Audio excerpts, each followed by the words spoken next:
Muy buenas tardes, queridos hermanos y amigos. Les damos la muy cordial bienvenida.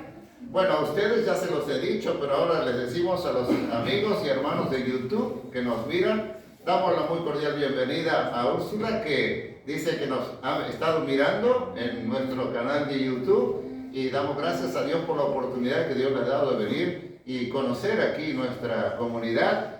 Hoy con mucha gente por el feriado largo no están, pero gracias a Dios por los que estamos aquí en esta oportunidad para darle la gloria y la honra al Señor. Y vamos a cantar un himno ahora para empezar, muy conocido, y que nuestros seguidores de YouTube pueden acompañarnos, porque es un himno internacionalmente, mundialmente conocido, como es "Cuán grande es Él". Así que les invito a ponerse de pie y a cantar con gozo, porque venimos de la clase bíblica hace un rato y estamos hablando de la persona de Dios. Es indescriptible su poder, todos sus atributos. No somos capaces de describir lo que es Dios. Es realmente maravilloso. Qué tremendo tesoro que tenemos en la palabra de Dios. Puestos de pie, vamos a estar entonando este himno.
damos gracias por esta oportunidad que nos has dado de Sí, Señor. estar reunidos en tu espíritu, el que nos convoca, Señor, para venir a adorarte, para venir a abrir nuestros corazones a recibir tus palabras, a tributarte también las alabanzas, Señor. Gracias, Señor. Gracias por esta oportunidad que nos has dado. Bendice a cada uno, Dios. Gracias. No puedo dejar de pedirte, Señor, por los hermanos que están sufriendo, padeciendo, Señor. Amén. Que están imposibilitados de hacerlo, Señor, con libertad, con paz. Te pedimos que estés con ellos, Señor, fortaleciendo y obrando en su favor. Gracias por lo grandioso, por lo bueno que eres para con nosotros, porque tu amor y tu buena voluntad para con nosotros no cambia, Señor, su hermanito, y en ella podemos tener paz y esperanza. Ponemos todo en tus manos en el nombre de Jesús. Amén. Amén. Tomen asiento, hermanos. Y el viernes pasado, por motivo del feriado, aprovechamos esa oportunidad. Los hermanos de Mercedes, principalmente, fueron los iniciadores, o sea, los que nos convocaron al grupo de varones. El hermano Gualberto nos va a compartir un poquito acerca de lo que fue la participación de, fuimos 12, ¿no? Fuimos 12 de aquí y nos juntamos allí para compartir una jornada, creo que fue edificante. Así que adelante, Gualberto. Bendiciones, hermanos. Bien, la palabra de Dios dice: mirad cuán bueno y cuán delicioso es estar los hermanos juntos y en armonía, ¿cierto, hermanos? Así tuvimos una preciosa actividad el 25 de agosto próximo pasado, en el cual se reunió un grupito muy interesante de hermanos, tanto de Jun, Mercedes, de Dolores y quizás algunos más. Pero en especial sí se estuvo tratando de las herramientas del cristiano, las herramientas que tenemos nosotros para poder vivir en Cristo, para poder entender que en este tiempo el enemigo se está manifestando más abundantemente. Dentro de ello, ¿quién no conoce que tenemos la armadura del Señor, ¿cierto?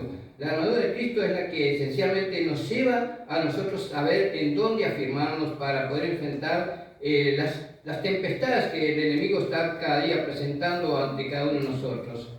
Dentro de ello, en especial, la oración. Perseverar en la oración, perseverar en ese momento tan especial en el cual la comunión con el Señor es tan certera y tan eficaz que no podemos dudar de que su palabra llega a Él de manera pero directa, no hay intermediario porque es entre nosotros y el Señor, y Él responde de muy buena manera, de acuerdo a su voluntad. Amén, hermanos. Amén. También tenemos que perseverar en algo muy especial que lo está haciendo la hermana Úrsula: el congregar, el estar en donde la palabra de Dios está presente. Gracias, hermana, por estar presente y compartir la palabra con nosotros en este día.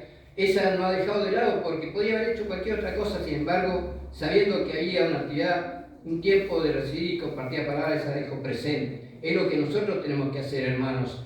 También estar cuidando de nuestro testimonio. Nuestro testimonio también es una preciosa herramienta, porque a través de ella muchos también querrán estar aquí compartiendo un tiempo con nuestro Señor. Hermanos, perseveremos en esto. La armonía, la paz, la coinonía entre hermanos, que quizás tengamos diferencias, pero que en ese momento tenemos que estar pensando que en Cristo está la verdad y la vida, y nosotros no podemos apartarnos de eso, estar afirmados en la base certera de que Cristo viene, y cuando el Señor venga que nos encuentre en santidad. Amén. Hermanos, recuerden esa palabra, en santidad.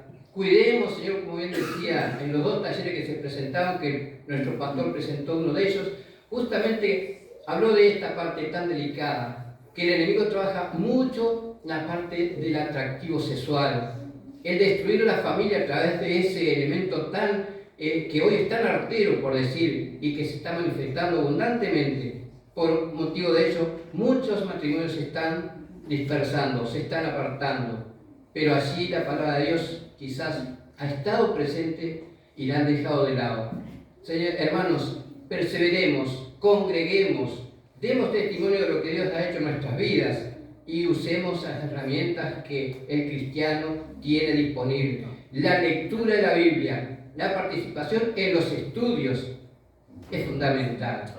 Aquí tenemos preciosa actividad de estudios, hermanos, estemos diciendo, Señor, heme aquí, porque a través de esos estudios que son bienvenidos, crecemos y sabemos de qué manera podemos sostenernos ante los embates del enemigo. Que Dios les bendiga mucho, hermanos, y recuerden, próximamente habrán otras actividades, no dejen de estar. Amén. Gracias, hermano Roberto. Bueno, y debido a todo esto que estuvimos justamente compartiendo todo, pero aparte de las realidades, tristes realidades que estamos viendo, que estamos viviendo, y a veces muy cercanas o más distantes, pero vemos que los tiempos son difíciles, y esto no es novedad para nadie, ni para nuestros amigos que nos miran en YouTube. Entonces, yo quiero en esta tarde, yo vengo con una inquietud muy importante. Para mí es importante, y de hecho pienso que para la iglesia, nuestra congregación también. Los martes nosotros tenemos una reunión de oración en distintos hogares. El próximo martes lo vamos a hacer acá. Y los invito a todos, porque es un llamado a orar muy importante. Porque estamos viviendo tiempos terribles y vemos a tantos cristianos ir cayendo en todo el mundo. Van cayendo ante las tentaciones, ante las propias concupiscencias de su propia carne, sus propias pasiones.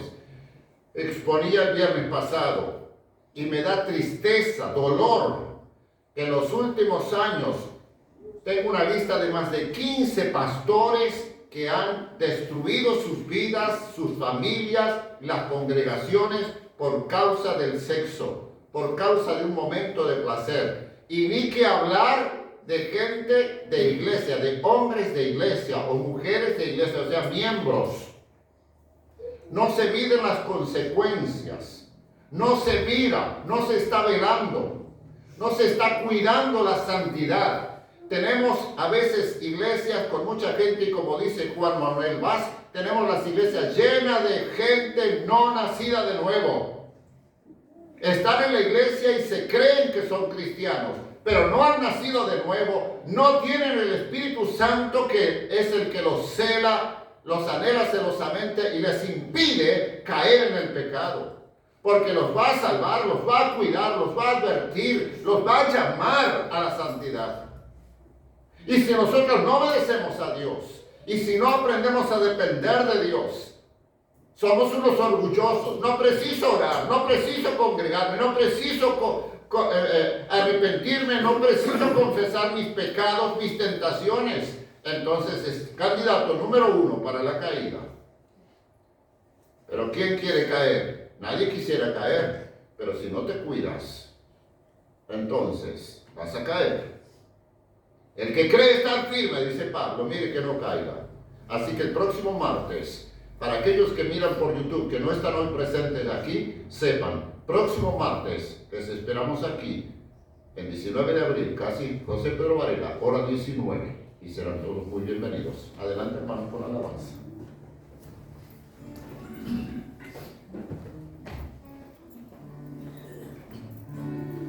Dice el salmista que se alegraba con los que venían a la casa de Dios, y este lugar donde nosotros nos hemos dedicado como templo, es grato estar junto con aquellos que podemos elevar un cántico a nuestro Dios y reconocerlo por todas sus obras maravillosas. Así que los invitamos a cantar. Qué placer es encontrarnos otra vez. Qué placer es encontrarnos otra vez, qué alegría de volvernos hoy a ver, tú y yo en comunión adorando al mismo Dios. Qué placer es encontrarnos otra vez. ¿Cómo estás? ¿Qué me puedes tú contar? Al volvernos como hermanos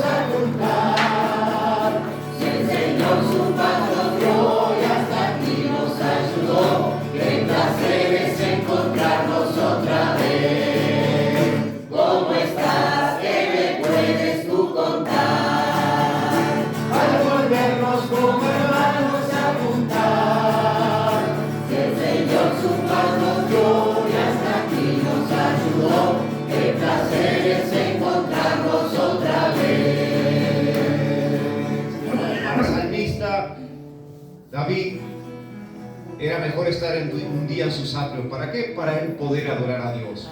Y este es el Dios que adoramos. Amén.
Sí, Señor, te adoramos con todo nuestro corazón. Amén. No porque tengamos algo para darte, Señor, sino por tus obras maravillosas, sino por lo que has hecho a través de Amén. Jesucristo para salvarnos. Sí, Señor. Gracias. Esta es la fuente. ¿Fuente de qué? Y la vida eterna. Amén. Fuente de la vida eterna. Amén.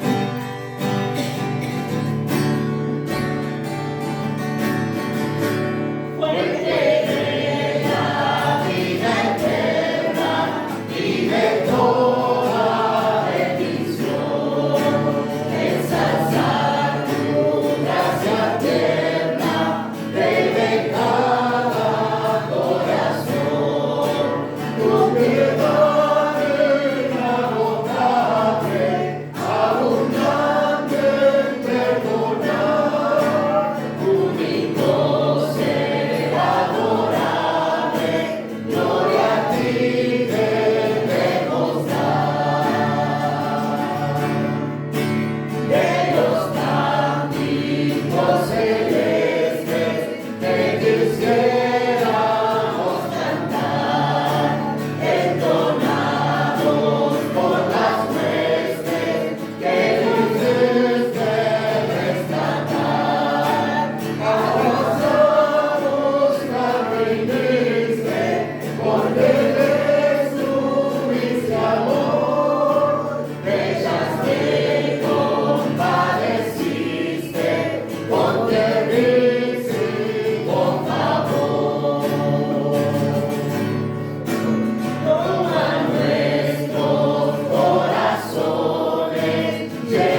Señor nos esté guiando a cada uno Amén. en obediencia a su palabra. Amén. Y recordando esto, que la vida, esa vida rica y abundante, proviene por medio de Jesucristo. Si le conoces, la tendrás. Amén. Vida abundante Jesús ofrece, vida abundante de día en día. Él es la fuente de vida eterna que brota siempre en mi corazón. En la cruz murió mi Jesús, con su muerte vida me dio, por su gracia me transformó, y la vida abundante me concedió. Vida abundante Jesús ofrece, vida abundante de día en día.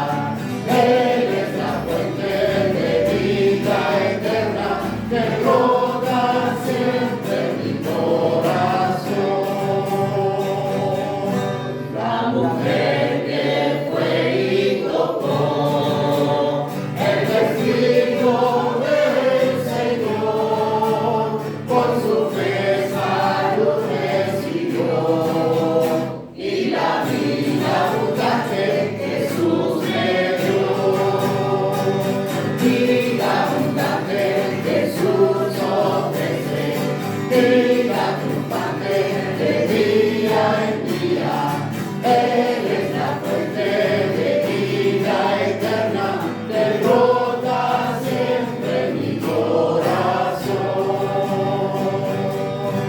En la cruz vivió el malhechor, de su alma la salvación, vida eterna pudo alcanzar, pues la vida abundante Jesús me dio.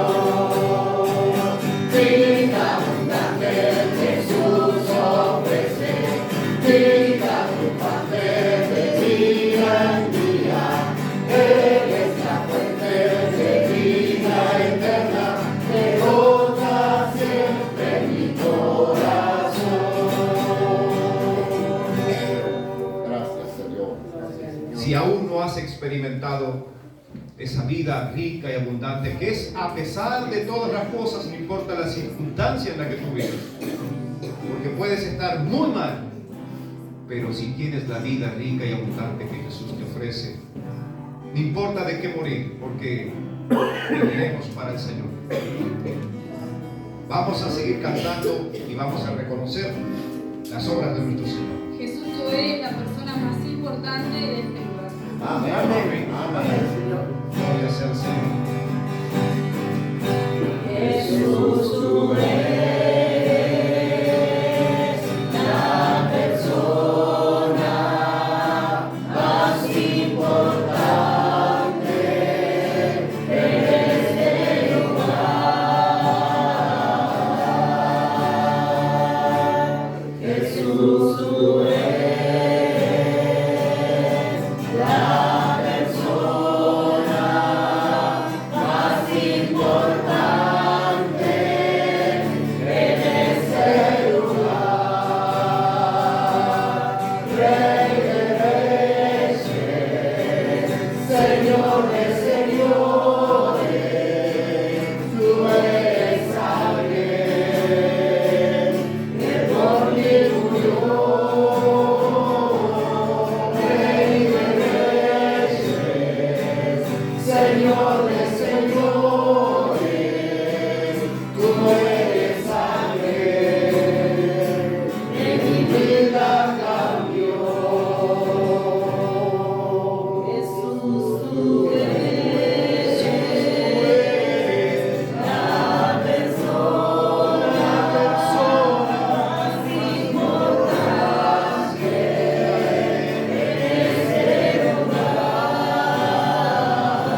Bendito sea, Señor.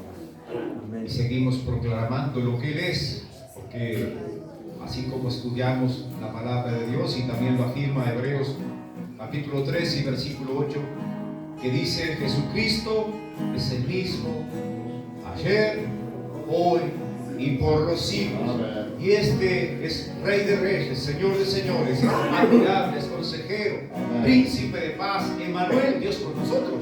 Amén. Todas esas cosas, el Cordero que fue inmolado por nuestros pecados, y es el único digno de tomar las riquezas y el dueño de toda sabiduría. Amén. A Él sea la gloria. Rey de reyes, Señor de señores, admirable, consejero, Dios fuerte, Emmanuel, Dios con nosotros, el Cordero que fue inmolado, eres digno de tomar el poder, las riquezas, la sabiduría, la fortaleza, la honra, la gloria y la alabanza por los siglos de los siglos. Amén. Rey de reyes, Señor de señores, admirable, consejero, Dios fuerte, Emmanuel, Dios con nosotros, el Cordero que fue inmolado, eres digno de tomar el poder, las riquezas, la sabiduría, la fortaleza, la honra, la gloria y la alabanza por los siglos de los siglos. Amén. Rey de reyes, Señor de señores, admirable, consejero, Dios fuerte, Emmanuel, Dios con nosotros,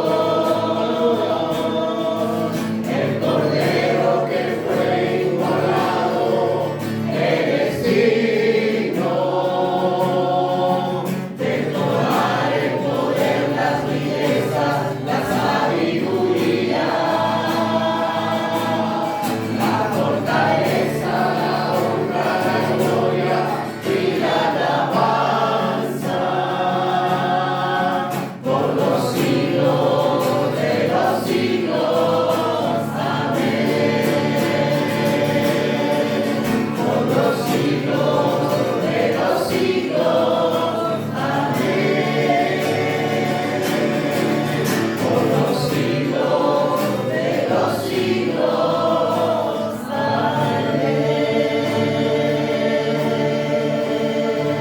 Aleluya. Gloria al Señor. Que así sea por los siglos y por la Amén. eternidad. A Él sea la gloria. Amén. Gloria al Señor. Amén. Oramos. Padre que estás en el cielo, Gracias, Padre. Santa alabanza. gracias por permitir que juntos aquí reunidos podamos alabar y bendecir tu nombre. Amén. Sí, Señor. Amén. Queremos disponernos para escuchar tu palabra a través de nuestro siervo en este día.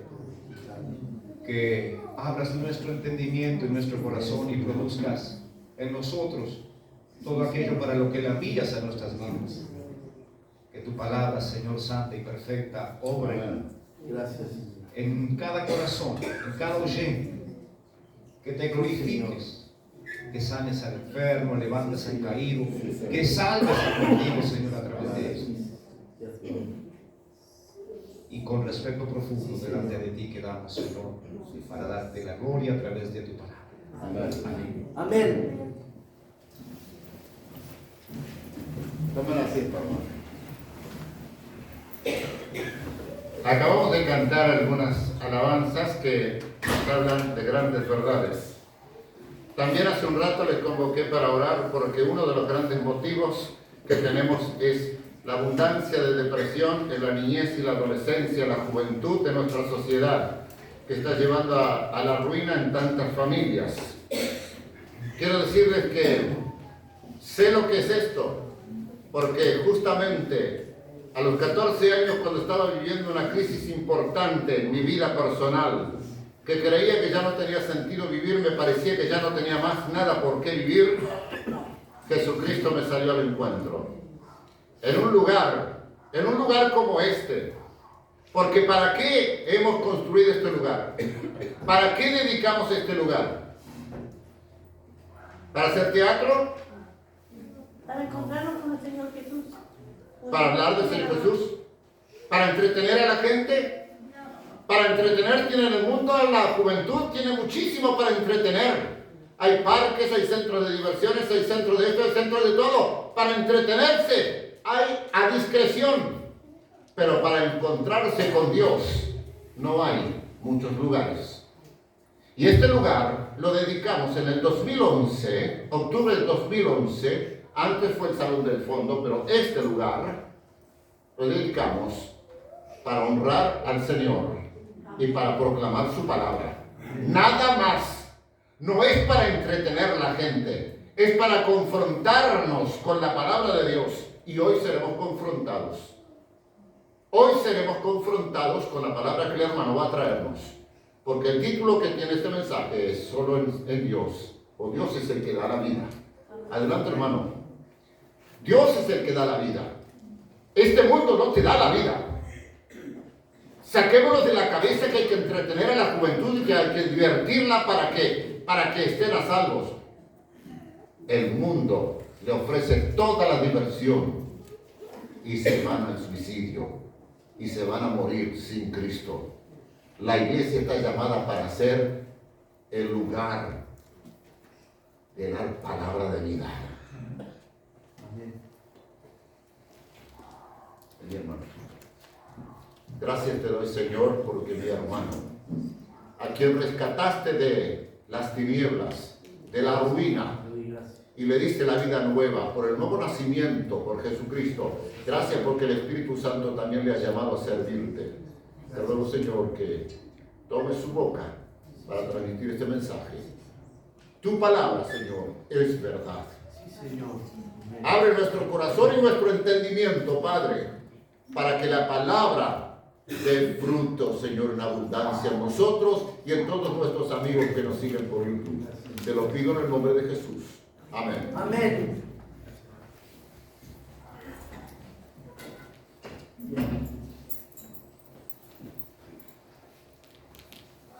Bueno, ¿cómo están, hermanos? Buenas tardes. Vamos a estar predicando la palabra. Espero anden bien.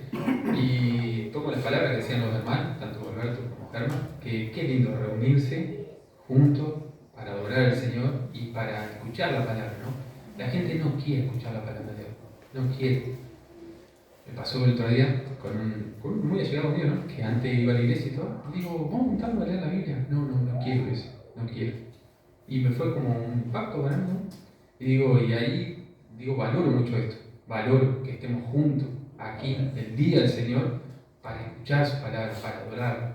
Es una bendición, hermano. Es una bendición y sin duda es una bendición en la vida de cada uno de nosotros. Así que, Germán ponía el título. Y ese es el título, ¿sí, no? Dios es el que da vida. Me gustaría ir comenzando con una experiencia que tuve, una experiencia personal que tuve en un encuentro de hombres como similar al que fueron el viernes, los varones, en el OPU, en Merced, cuando yo era parte de la iglesia de los hermanos, la iglesia. Me encontré con un joven que venía de una iglesia de Montevideo. En ese encuentro se juntaban iglesias de todos lados. Y viene este joven, ¿no? Y yo lo veía cara conocida. Y digo, pero no puede ser. Es un gran hermano, Michael Quintero se llama, es un joven. Yo lo veía, no, era del barrio en el que yo vivía. Y yo me acuerdo de cruzarlo de noche, ¿no? Yo también estaba perdido, andábamos la noche. Y me acuerdo de verlo a él, ¿no? Borracho, mal hablado, o sea. Y cuando lo vuelvo a ver convertido, yo no sabía que había creído en Cristo, era otra persona. Yo digo, no es. Y yo pensaba que no podía ser. Y ustedes saben que para mí fue como un impacto, ¿no? Y sin duda creo que cada uno de ustedes debe tener testimonio así, de personas que son otra persona. O sea que yo cuando lo encontré después conversando con él, y era él, hermano, digo, y me contó, ¿no? Él inclusive había llegado a estar, hasta era menor, hasta detenido, ¿no? En un hogar de menores. O sea, una vida totalmente desordenada. Y bueno, se encuentra, el Señor lo trae, y hoy en día, para la gloria de Dios, ¿no? Como cada uno que le sirve al Señor, es un hombre casado, tiene una vida ordenada, pero se nota la obra de Dios en él, ¿no? Y bueno, le vuelvo a repetir, seguramente cada uno de ustedes deba tener en su mente ahora tal vez un ejemplo, ¿no? De alguien que realmente fue tocado por el Espíritu del Señor, que hubo una conversión genuina. Amén. Eso que nosotros vemos es algo exterior, ¿no? Son como los resultados, las consecuencias de algo que Dios hace internamente. Y el pasaje que hoy vamos a estar viendo nos va a hablar, se podría decir, de esa conversión. O sea, cómo es que sucede, cómo nosotros andábamos, o cómo quien antes no conocía al Señor, cómo era que andaba, ¿no? Así que acompáñenme, está en Efesios 2:1 al 10, si podés ponerlo, hermano. Yo tengo, es casi lo mismo, es la Nueva Biblia de la América. Es casi lo mismo que la Reina Valera, con alguna, en vez de vosotros, ustedes, que a mí me resulta un poco más sencillo para entenderlo. Entonces, ahí está, por si ven que se enreda o que no, cualquier cosa, ahí está clarito, todo lo ven. ¿Sí? Perfecto. Bueno, pero antes me gustaría, para ir también entrando en tema, ¿no? Me gustaría hacer una breve reseña de lo que habla la carta a los Efesios, para tener una idea, ¿no? Porque siempre decimos, y es muy importante, es que cada texto está en su contexto.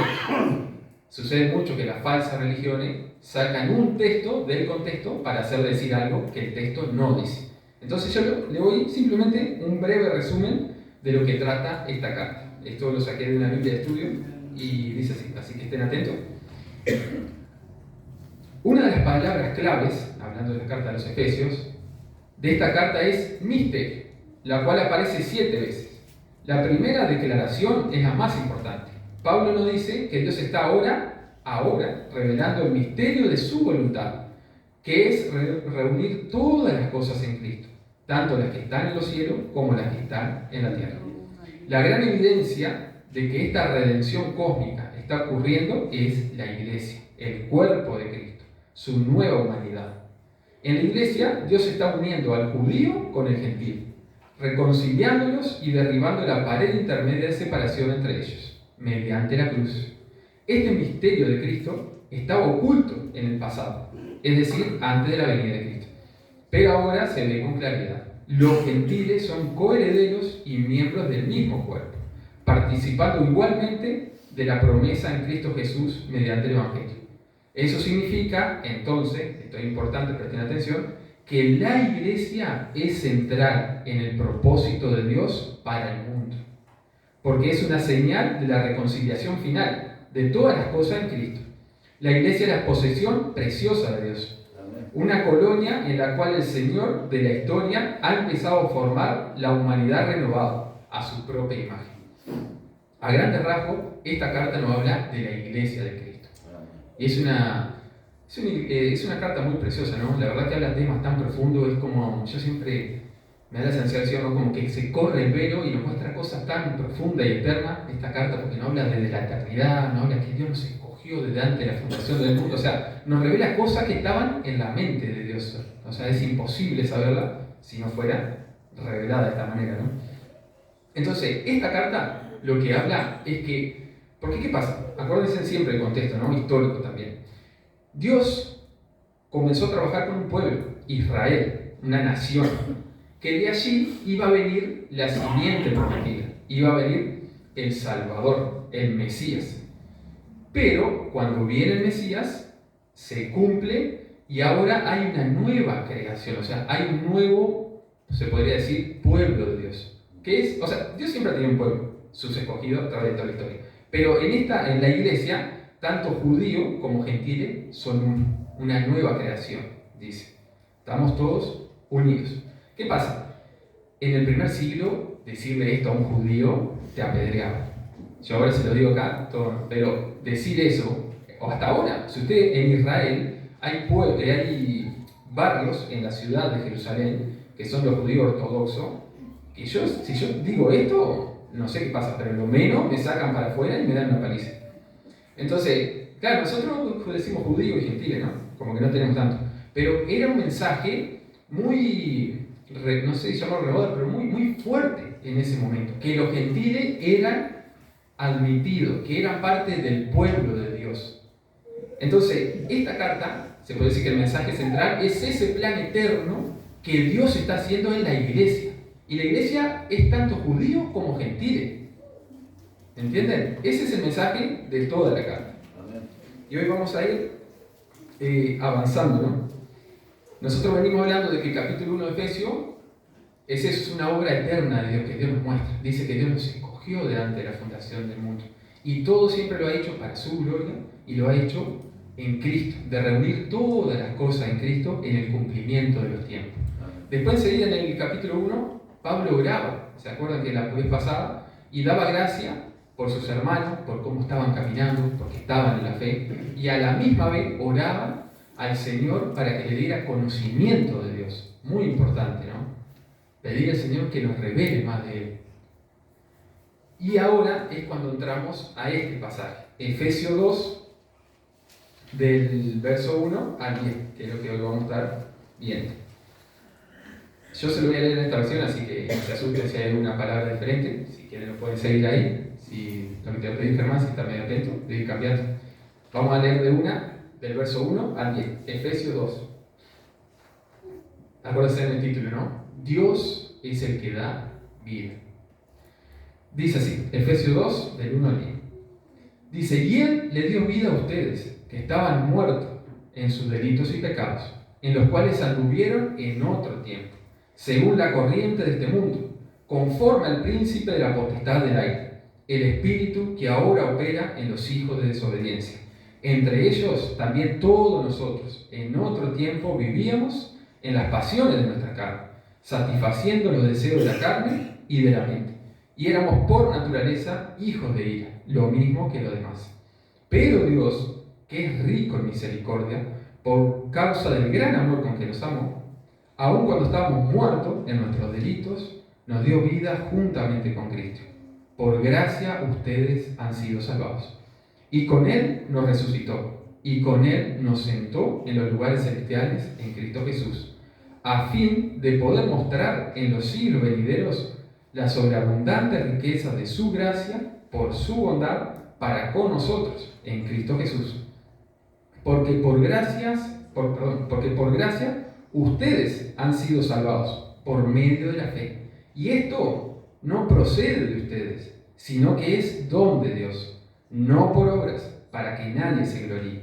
Porque somos hechura suya, creados en Cristo Jesús, para hacer buenas obras, las cuales Dios preparó de antemano para que anduviéramos en ella. Yo creo que yo me podría bajar y ya está clarito todo lo que dice, ¿no? Pero vamos a tratar de profundizar un poquito en qué significa cada cosa. ¿Sí? Bueno, lo vamos a dividir en tres partes de este pasaje.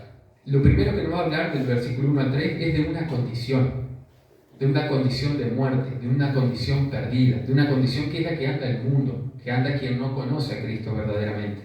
Ahora lo vamos a ir describiendo, pero habla de que anda a su antojo, en las pasiones de la carne, en la corriente de este mundo. Dice que está dominado por el maligno, ¿no? Por Satanás, el príncipe de la potestad del aire. Eso en los primeros tres versículos.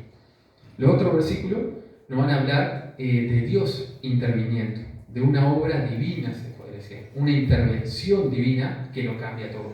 Porque nosotros a veces miramos ese panorama y decimos, es desalentador. Y así es el Evangelio en realidad. El Evangelio comienza con una mala noticia. La buena noticia, que es lo que significa Evangelio, comienza con una mala noticia. ¿Sabes cuál es? Estás muerto en tus delitos, en tus pecados. Estás muerto. Realmente necesitas un Salvador. Y ahí, del 4 al 7, es lo que nos habla, ¿no? Pero Dios, esa era nuestra condición. Pero Dios, que es rico en misericordia, ahí arranca, ¿no? Y el verso 8 al 10 es como que recalca, ¿no? Pablo recalca, esto es obra de Dios, es por gracia, es un don de Dios, no tiene nadie de qué gloriarse. Por eso siempre repetimos, y no nos vamos a cansar de repetir, que la gloria es del Señor. Amén. Él se la lleva porque la obra es de principio a fin totalmente de Dios. Y gracias a Dios por eso. Nosotros estamos seguros de sus manos. Si dependiera de nosotros, hermano, estaríamos perdidos. Porque cuando dependió del hombre en el jardín del Edén, ¿qué fue lo que pasó? Fracaso total.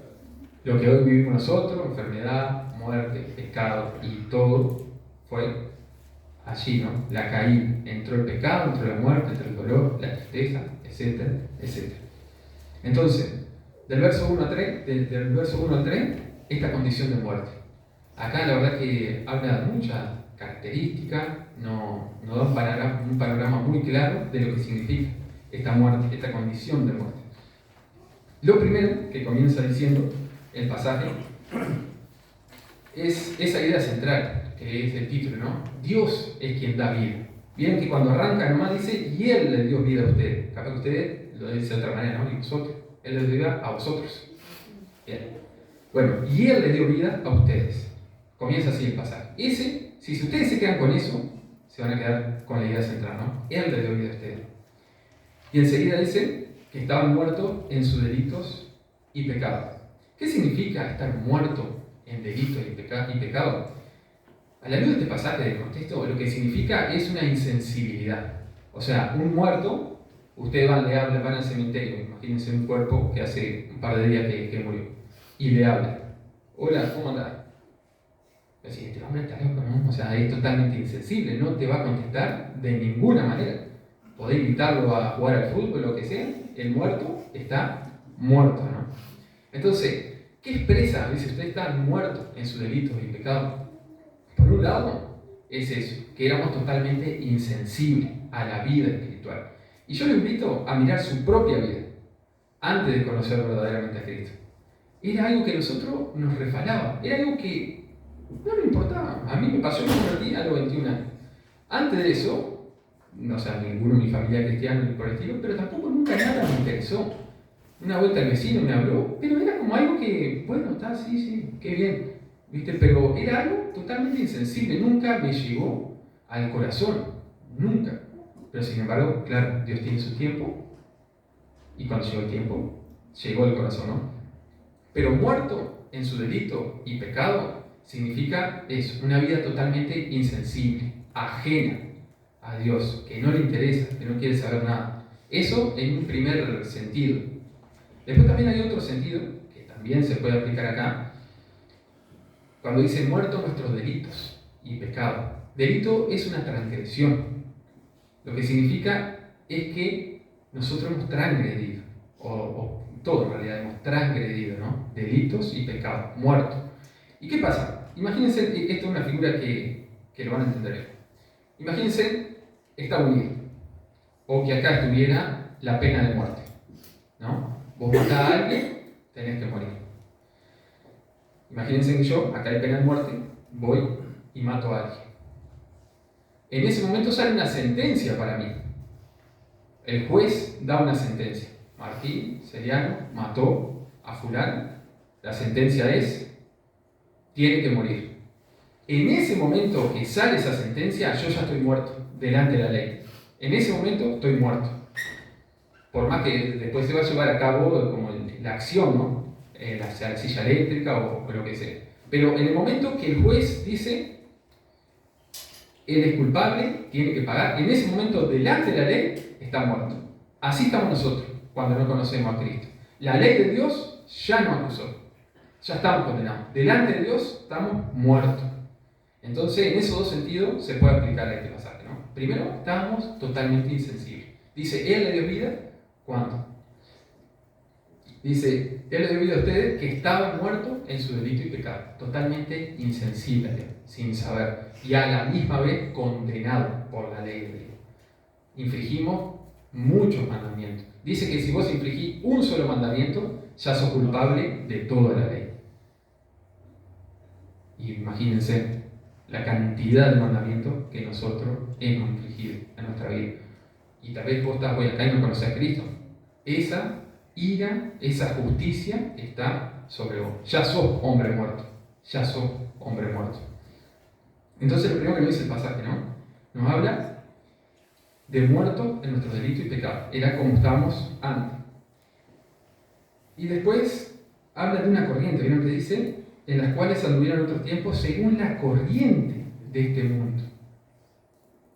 Y eso es una figura muy interesante, muy explicativa, corriente de este mundo. Es un poco lo que estaba hablando Germán hace un momento. Y bueno, lo voy a explicar con un par de otros versos que se encuentran en la misma escritura, ¿no? Dice, esta condición de muerte espiritual no es, y esto es otra cosa, ¿no? Escucho, esta condición de muerte espiritual, o sea, esta condición de estar muerto espiritualmente, no es la excepción, sino la regla general de este mundo. La mayoría de la gente está muerta en su delito y pecado. Hagan una cuenta bien sencilla. ¿Cuántas personas hay acá en Chubut? 22.000. 20, 15. Bien. ¿Cuántas en este momento, hoy domingo, habrán ido a la iglesia a escuchar la palabra del Señor, a estar en ese mandamiento que el Señor nos da, ¿no? De santificar un día? ¿Cuánto? No sé, 0,00001% tal vez. ¿No? Ahí nos damos cuenta que la mayoría está en esa corriente, la corriente de este mundo. Y el Señor lo explicaba en Mateo 7, 13 y 14, dice: entren por las puertas estrechas, porque ancha es la puerta y amplia la senda. La Reina Valera dice: y amplio el camino que lleva a la perdición, y muchos son los que entran por ella. Pero estrecha es la puerta y angosta la senda que lleva a la vida, y pocos son los que la hallan. También en la época de Noé, la mayoría sucumbió, ¿no? La mayoría de las personas se salvó solo Noé y su familia. Y así está este mundo. Hay una corriente, la corriente de este mundo. Y también te da la sensación, ¿no? Algo que arrastra.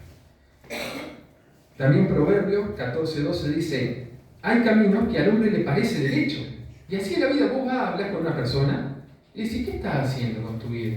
¿Por qué no crees en Cristo y te arrepentís de tu pecado para tener la verdadera vida? Y seguramente te va a decir: no, pero yo tengo una buena vida. Yo tengo familia, soy trabajador. Es un camino derecho el mío. No ando drogado, alcoholizado. Es más, tengo una sola mujer desde la juventud. Y miren lo que dice el proverbio: hay caminos que al hombre le parece derecho, pero al final es camino de muerte. Entra dentro de esa corriente de este mundo. Hay cosas que nos parecen lícitas, pero si en última instancia no tiene a Dios, o la motivación no es Cristo, el Evangelio, Dios, es vanidad. Hay un clásico cristiano muy conocido, no sé si alguna vez lo han escuchado hablar: El progreso del peregrino. Lo escribió John Bunyan, un inglés, creo que por el 1600 por allá, y desde entonces ha sido un clásico. Se trata de la vida de un cristiano metafóricamente. O sea, es cristiano que cree la palabra y empieza el camino hacia la ciudad celestial. Está saliendo de la ciudad de destrucción. Cree esa palabra y él empieza a caminar. Y bueno, y en ese camino, en ese peregrinar, por eso el progreso del peregrino, este John Bunyan lo va asociando con la vida cristiana de cada uno, ¿no? Y en un capítulo se encuentran con la feria de las vanidades. Dice, es muy impresionante, ¿no? Pero es linda la imagen que usa: una feria de vanidades. Así es este mundo. Es una feria, te ofrece de todo. De todo. Y ellos ahí van pasando y dice que sí o sí el camino a la ciudad celestial, al cielo, pasaba por ahí, por una ciudad que se llamaba Vanidad, que es el mundo. Entonces, ¿qué pasa? En esa ciudad Vanidad, dice Belcebú, el diablo y sus demonios, dice: vamos a hacer una feria, porque acá siempre pasan los peregrinos. Vamos a hacer una feria, y ahí hacen la feria de la vanidad. Le voy a leer una sección nomás de ese cuento. Te invito a leerlo porque son un capítulo, y yo la verdad nunca lo he leído entero, pero a veces, viste, hay partes que las leí y son muy expresivas y te ayudan a entender. Dice así, la Feria de la Vanidad. Esta feria no es moderna, sino muy antigua. Desde hace 5.000 años hay viajeros que viajan a la ciudad celestial. Como ahora, estas dos buenas personas, que eran cristiano y fiel, dice, y Belcebú, Apolión y Legión, con sus compañeros, notando que el camino por el que los peregrinos viajaban pasaba por este pueblo de vanidad, acordaron establecer esta feria durante todo el año para la venta de toda clase de vanidades. Hay pues en esta feria mercancías tales como casa, terreno, oficios, empleo, honores, promociones, títulos, países, reinos, concupiscencia, placeres, deleite de toda la clase, cuerpos, almas, oro, perlas, dice piedras preciosas y mucho más. También se pueden encontrar siempre en esta feria impostores, engañadores, juegos de azar, necios, pícaros y bribones de toda clase. Y ahí sigue, ¿no? Pero así es la corriente de este mundo. Así, o sea, nosotros acá, y más, hoy parece que esto se ha intensificado. Se ha intensificado porque, por ejemplo, el tema de lo que es la publicidad, muchas veces terminás queriendo comprar algo que no lo necesitas para nada. Ese es el trabajo muchas veces de la publicidad, ¿no? Y siempre la publicidad es increíble, pero usa los placeres. Siempre, si ustedes ven, ponen a una mujer en ropas íntimas, o ponen alguien que es, viste, un ejecutivo, que tiene todo el poder. Siempre entra el producto por esos placeres. Entonces, así estamos nosotros, muertos en delito y pecado, siguiendo la corriente de este mundo, en esa feria de vanidad, realmente en un ruido, no sabiendo ni qué queremos muchas veces. Una vez, esto, bueno, lo estamos grabando, pero mi hermano se me escucha notar, pero es la verdad. Mi hermano, por ejemplo, mayor, es alguien que yo cada vez que hablo con él, siempre anda en una cosa, después anda en otra cosa, después es lo normal, ¿no? La gente que no conoce a Cristo prueba un tiempo una cosa, prueba un tiempo otra cosa, y ahí va, ¿no? En esa feria de vanidades y que nada llega. Y es interesante que este cuento de Juan Bunyan, cuando va pasando cristiano y fiel, dice, ¿qué van a comprar, no? Todos los mercaderes, dice, ¿qué van a comprar? ¿Qué van a comprar? Dice, nosotros queremos la verdad. Y la verdad no estaba allí. Tenían todo, pero la verdad no estaba. Y bueno, y para enchastrar el cuento, vamos a decir, le voy a contar el final de esa parte, lo terminan juzgando, tanto a fiel como a cristiano, y terminan matando a fiel en esa feria de vanidades. ¿Por qué? Porque no eran como los demás. ¿Y por qué? Porque le había estropeado el negocio. Y es lo que pasa muchas veces con nosotros. Por a veces decir la verdad, por seguir a Cristo, somos repudiados de este mundo. Muchas veces quieren que estamos, por ejemplo, en un trabajo, para pasar algo por alto, o para, ¿no?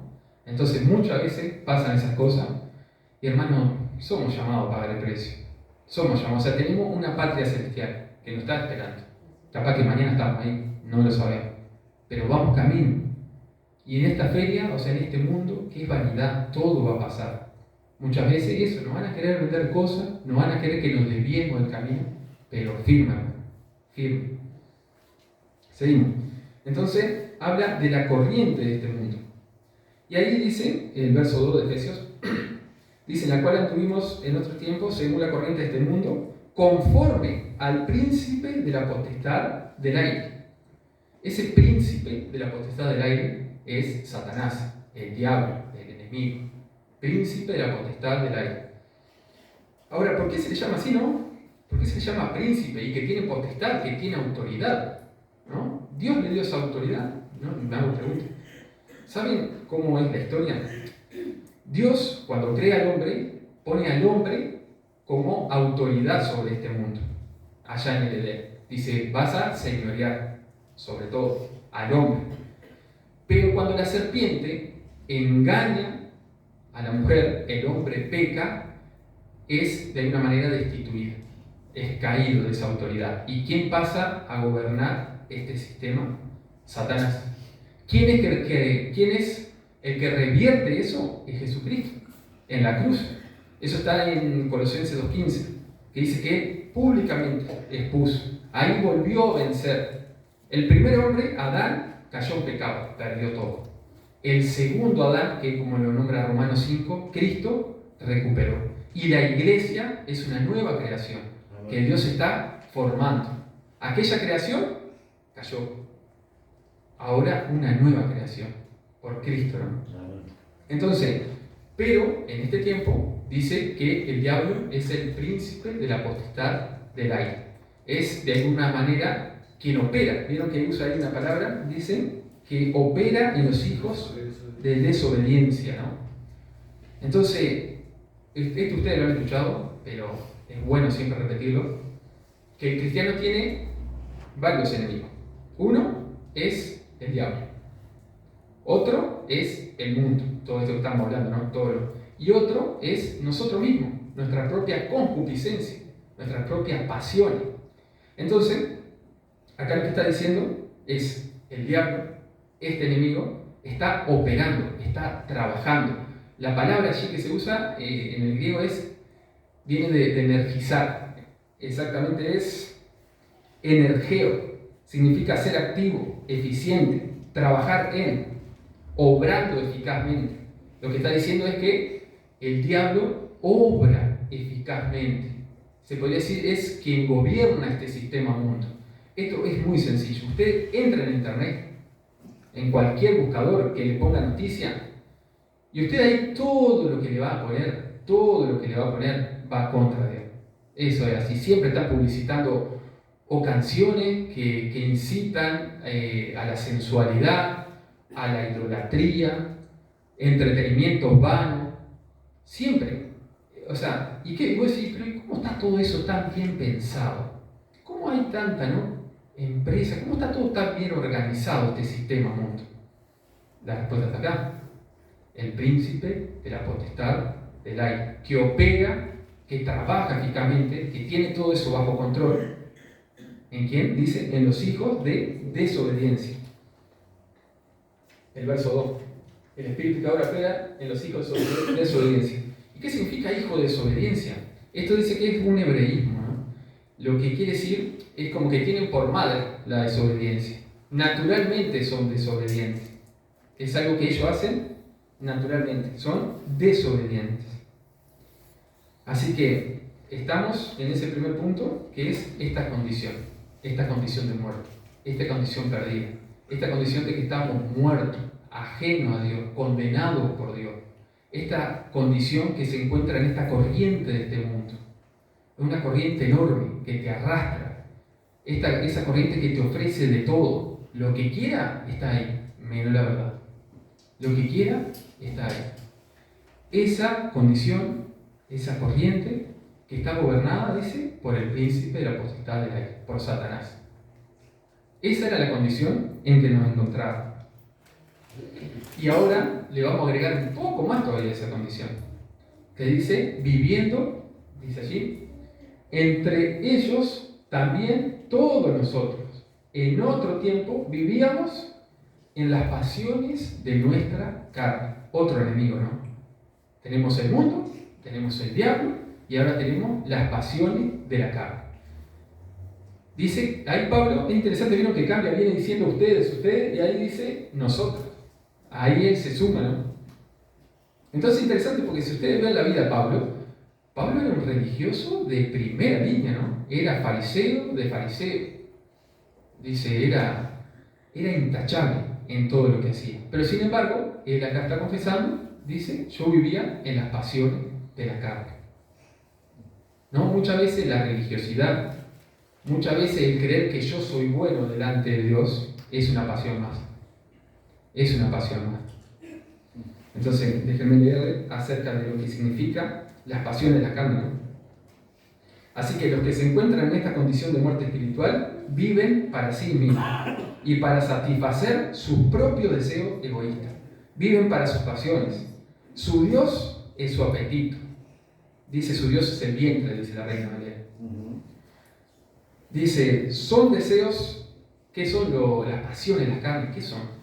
Son deseos intensos y desordenados dentro nuestro que toman control sobre nosotros. En Génesis 4:7, creo que lo describe de una manera muy certera, dice Génesis 4:7 es Caín y Abel, y que Dios lo confronta a Caín y le dice esta palabra. Dice, si haces bien, no serás aceptado, pero si no haces bien, el pecado yace a la puerta y te codicia, pero tú debes dominarlo. Esa es la lucha que tenemos cada uno de nosotros con la pasión. La pasión siempre va a estar ahí, porque es algo de la naturaleza caída, que está dentro de cada uno de nosotros. Y está ahí, es un enemigo tremendo, porque sos vos mismo. Y vos no podés darte, pero ni una ventaja, ¿no? Ni una ventaja. Entonces el pecado está a la puerta, la pasión está ahí a la puerta. Vos no tenés que darle chance para que te controle. Es así. Y acá lo que dice Pablo, dice, vivíamos, tiempo pasado, ¿no? Vivíamos en las pasiones de nuestra carne, satisfaciendo los deseos de la carne y de la muerte. Un verdadero cristiano no debe vivir habitualmente. Por ejemplo, si yo digo que soy cristiano y ando todo el día borracho, y todo el día, y toda la semana, y todo el año, no. O sea, contradice la palabra de Dios. Porque dicen, Pablo está diciendo en la cual nosotros vivíamos en otro tiempo. Vivíamos, tiempo pasado, vivíamos. No quiere decir que nosotros no pequemos, que no tengamos alguna caída, o que esas pasiones no luchen dentro de nosotros. Si ustedes leen, por ejemplo, Romanos 7, ahí en Romanos 7 lo explica de una manera muy clara, que hay una lucha tremenda dentro de nosotros. Pero antes de que el Espíritu de Dios viniera a nuestra vida, nosotros éramos esclavos. Nosotros andábamos atrás de esa pasión. Y esas pasiones son muy variadas. Miren, le voy a leer alguna. ¿Dónde las tengo? Acá. Dice una observación, Pablo se incluye, vivíamos, ¿no? Esto nos habla de la variedad de pasiones que hay en el hombre.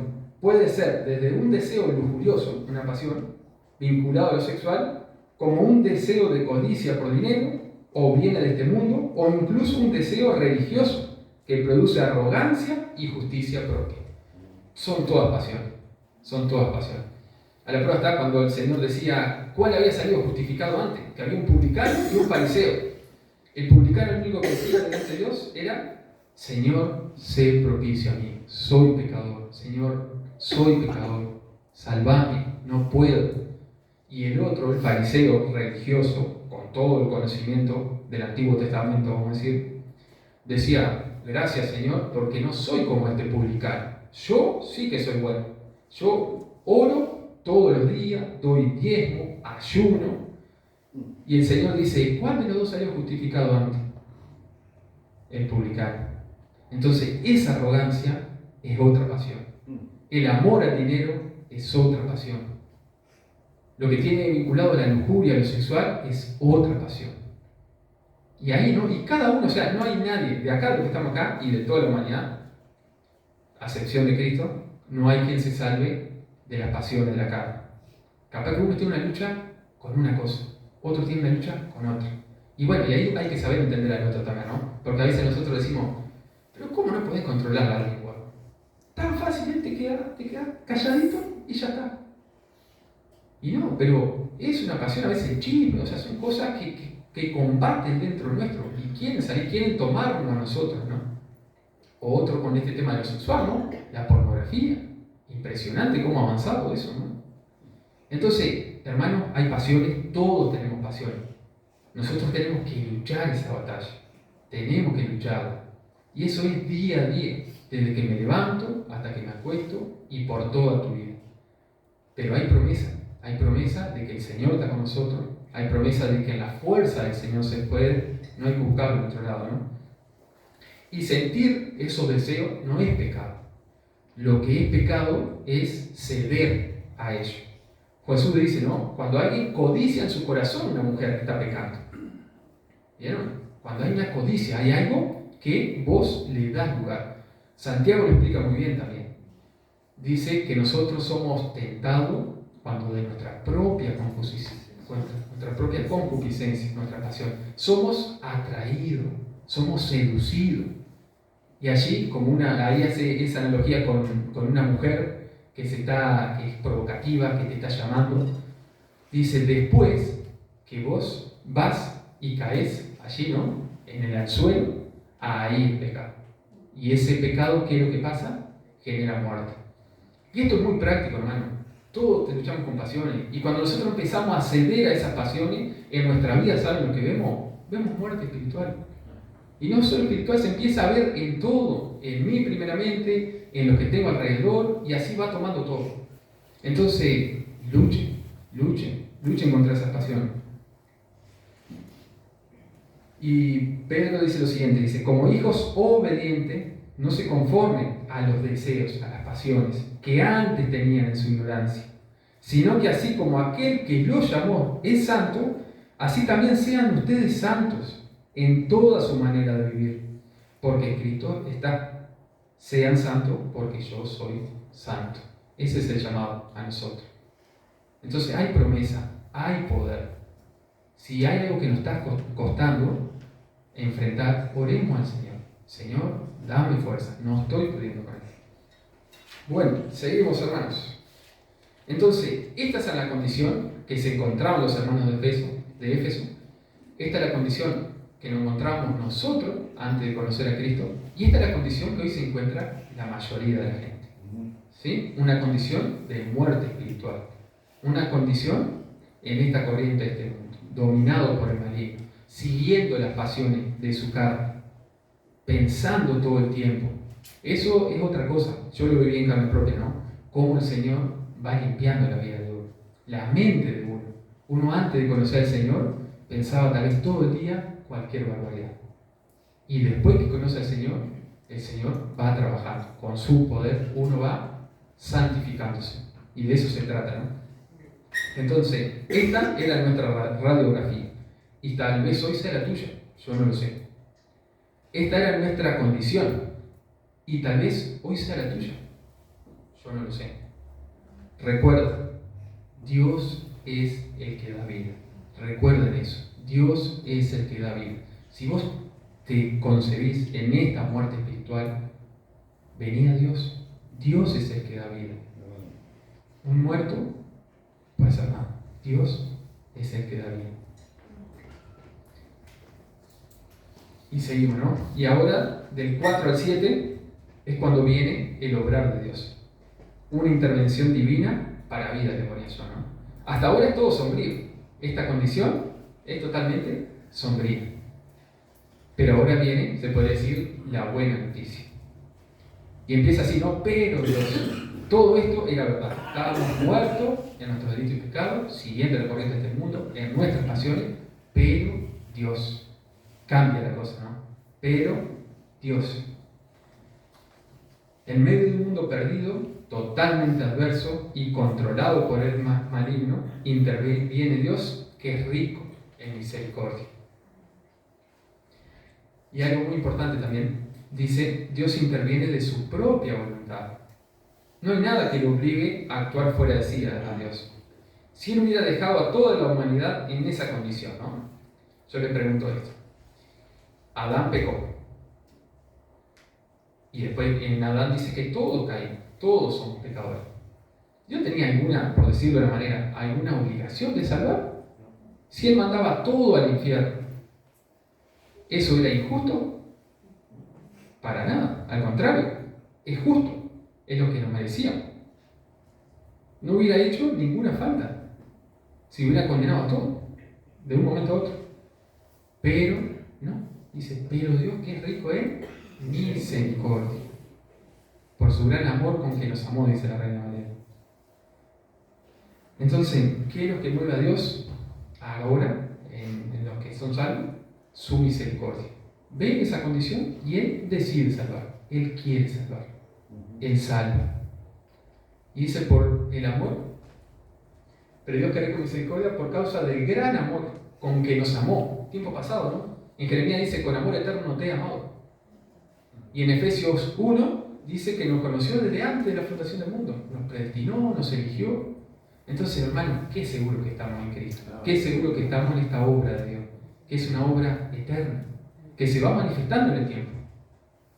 Pero ahí dice que nos amó. Con ese gran amor. Nosotros estamos muertos. Realmente no podíamos hacer nada. Pero Dios, por su misericordia, porque nos amó, obró esta intervención divina, obró esta vida. Acuérdense, la vida está en Dios. Y por ejemplo en Romanos 9, del 14 al 24, dice, así que Dios tiene misericordia del que quiere, y al que quiere endurecer, endurece. O sea, Dios tiene misericordia del que quiere, dice allí. Bien. La causa, como recién decíamos, de esta intervención divina es por el gran amor con que nos amó. Vuelvo a repetir, la causa de la acción de Dios no se encuentra fuera de sí mismo. A Dios no le afecta nada. Él es inmutable y autosuficiente. No necesita nada que lo llene o le haga feliz. Él ha obrado esta vida espiritual en nosotros por pura gracia y determinación propia. Esto es por pura gracia. Y es lo que ahora va a empezar a explicar Pablo, ¿no? Y algo muy importante que nosotros tenemos que conocer, y que lo dice vez tras vez en la Escritura, es que esta obra de Dios es en Cristo. Es en Cristo. Fuera de Él no podemos alcanzar nada. Miren cómo dice allí. Aun cuando estábamos muertos en nuestro delito, nos dio vida juntamente con Cristo. Por gracia ustedes han sido salvos. Y con Él nos resucitó. Y con Él nos sentó en los lugares celestiales en Cristo Jesús. Vez tras vez, vez tras vez. Por nuestro propio mérito, nosotros no podemos llegar a Dios. Dios ha hecho una obra en Cristo Jesús. En Cristo Jesús. Nos resucitó, dice, y nos sentó. O sea, es una obra ya consumada. El Señor mismo en la cruz dijo, consumado es.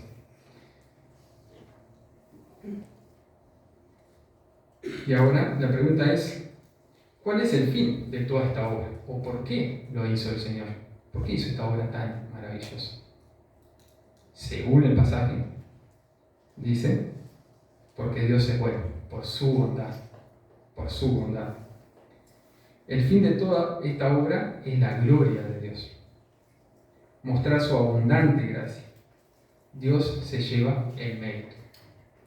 Miren cómo lo dice. Y con el músico dice, a fin, el fin, ¿no? Porque a fin de poder mostrar en los siglos venideros la sobreabundante riqueza de su gracia, por su bondad para con nosotros nuevamente, en Cristo Jesús. Es por pura gracia y Él se lleva todo el mérito.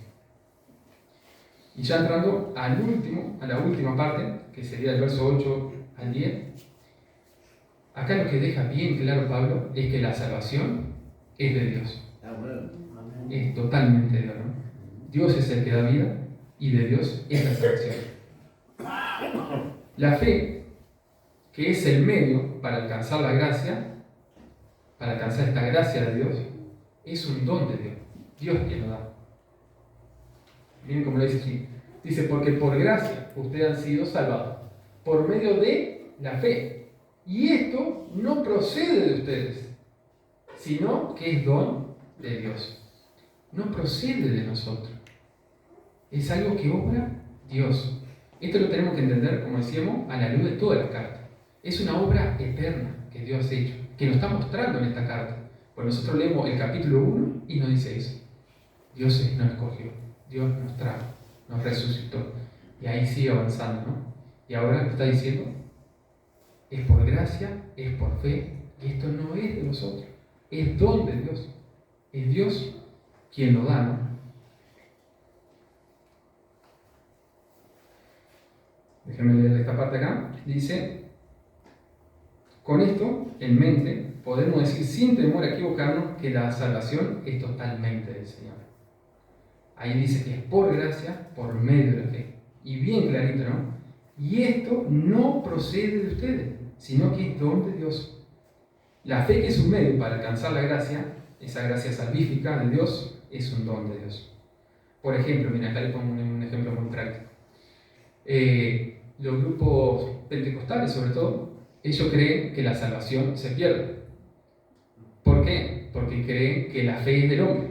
Entonces yo creo, soy salvo. Dejo de creer, me perdí. ¿Entienden? Bien sencillo. Pero la Escritura no dice otra cosa.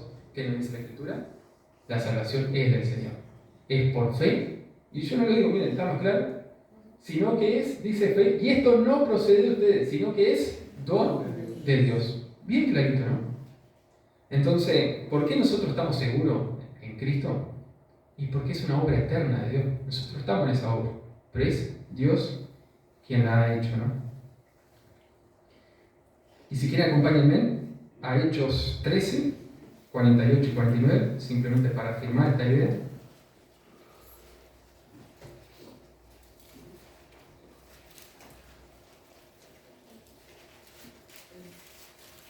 Hechos 13, 48, 49.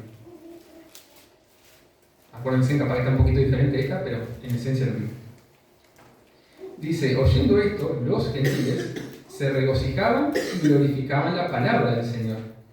Y creyeron cuantos estaban ordenados a vida eterna. Y la palabra del Señor se difundía por toda la región. Es precioso saber esto, que es Dios quien hace la obra. Esta obra de Dios, que es una obra eterna, que Él la está llevando a cabo, no quita la responsabilidad humana. Dios nos manda a nosotros a congregarnos, Dios nos manda a predicar, Dios nos manda a ser santos, y todas esas cosas nosotros tenemos que obedecer. Y Dios va a hacer su obra, como Él quiere, como la está haciendo. O sea, milagrosamente, pasando gente de muerte a vida, como me pasó a mí, como le pasó a quienes crean. De muerte a vida. Esa es la obra de Dios. Por su Espíritu, por su palabra, Él va a traer, Él va a convertir. Pero nosotros, dice, se le demanda a cada uno de nosotros que seamos fieles. Nosotros tenemos que ser fieles, hermano, en lo que Dios nos manda. Tenemos mucho trabajo. Pero es lindo saber que el Señor está con nosotros, que el Señor nos da el poder. Y hay que esforzarnos, hermano, hay que esforzarse.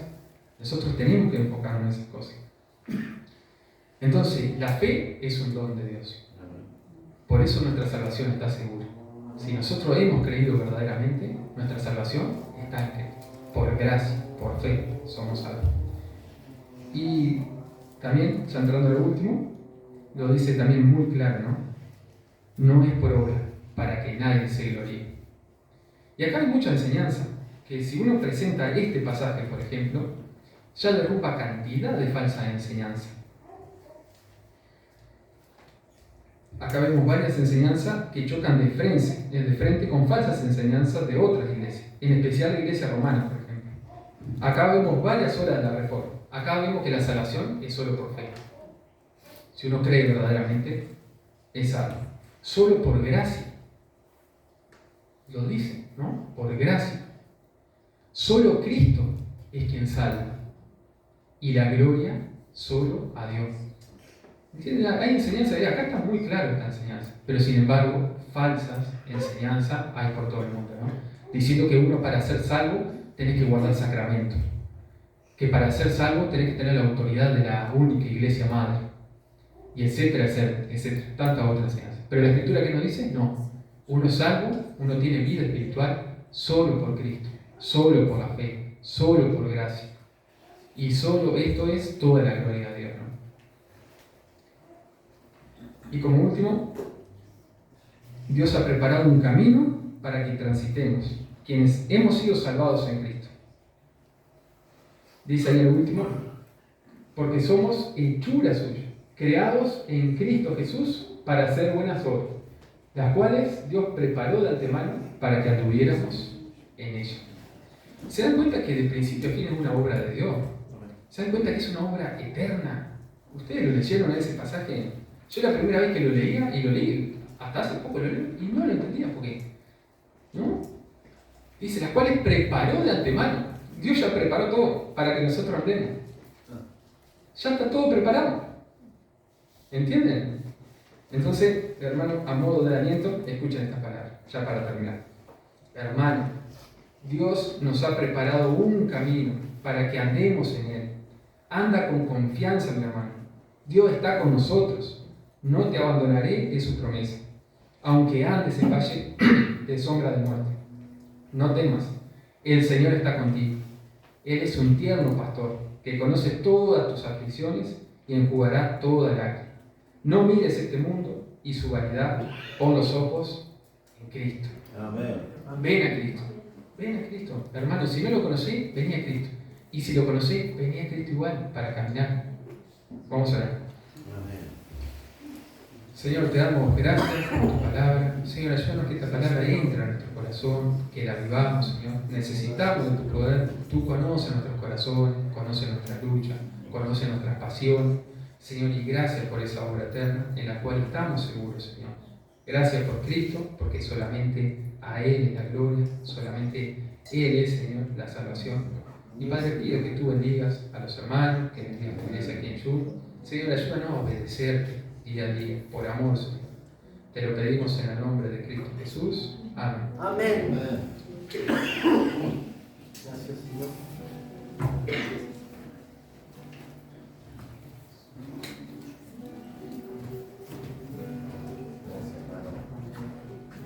Qué maravilla que es la palabra de Dios.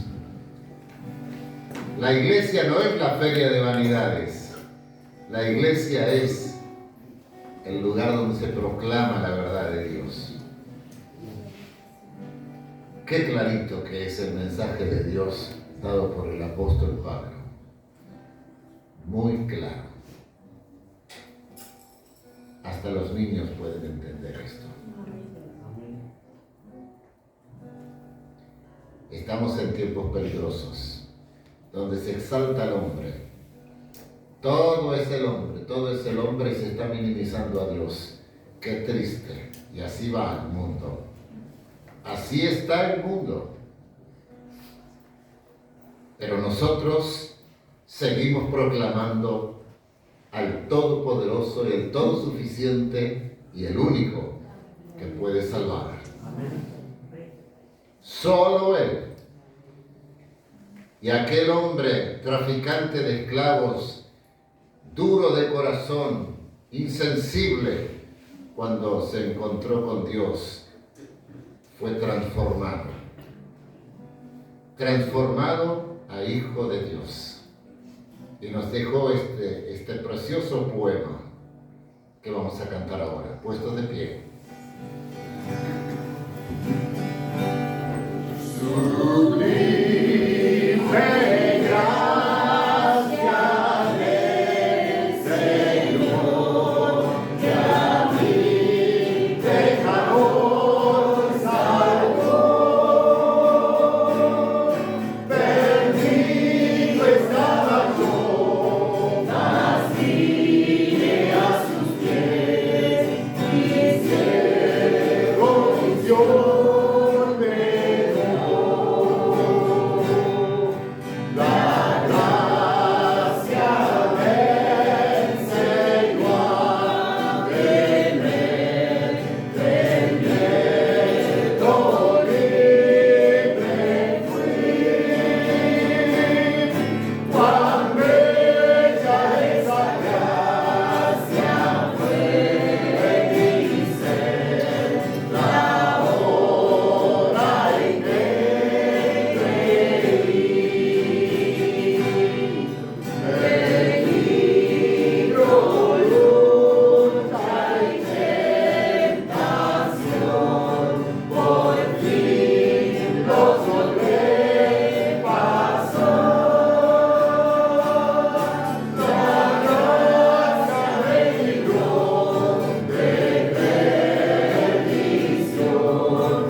Hermano, ¿terminó no? Ah, no, les queda otra.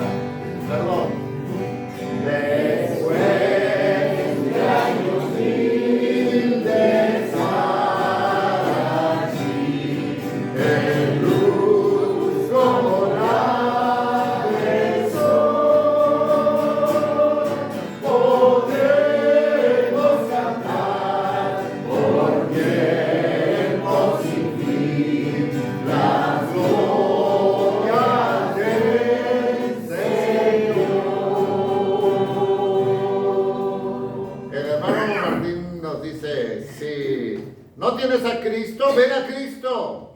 Y si tienes a Cristo, bien, ven a Cristo cada día, constantemente. Porque Jesús dijo, sígueme. Y el que me sigue todos los días